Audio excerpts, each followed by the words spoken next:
On the edge of the world stood a lighthouse. Its job was to say, "Here is land. Here is safe." But one terrible night, its great light had shattered.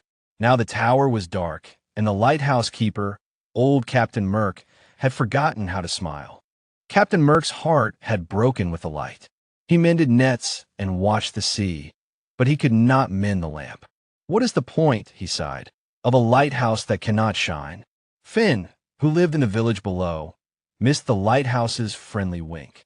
He missed seeing Captain Murk's lantern moving in the tower, a star that lived on the cliff. So one evening, as the wind began to grumble, Finn did a small, brave thing.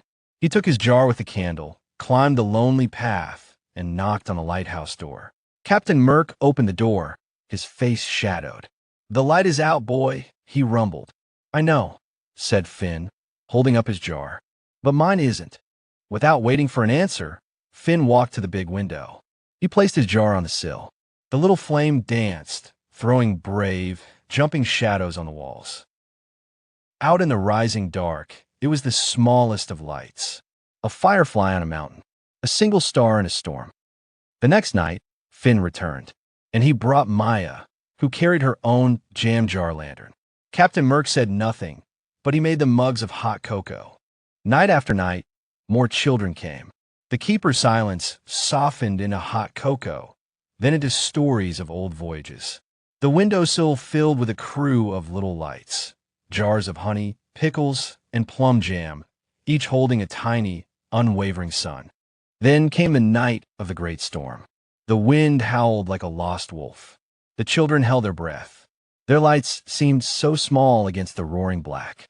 But Captain Murk stood tall behind them. "Steady," he said, and his voice was a captain's again. "A light is a light." Far out at sea, a fishing boat was fighting the waves. The skipper was lost. "I can't see the cliff," he cried. Then his daughter pointed. "Papa, look, not one light, but a constellation."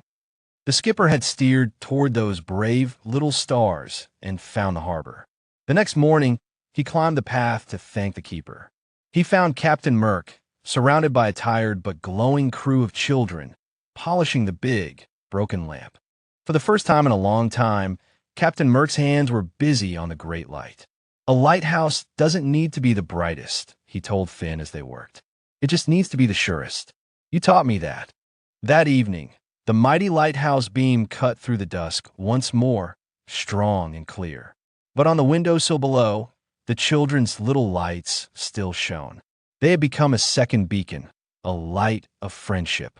And so the lighthouse had two lights, one to guide ships over the wild sea, and one to guide a lonely heart back home. Both, in their own way, said the most important thing: you are not lost. I am here. The end.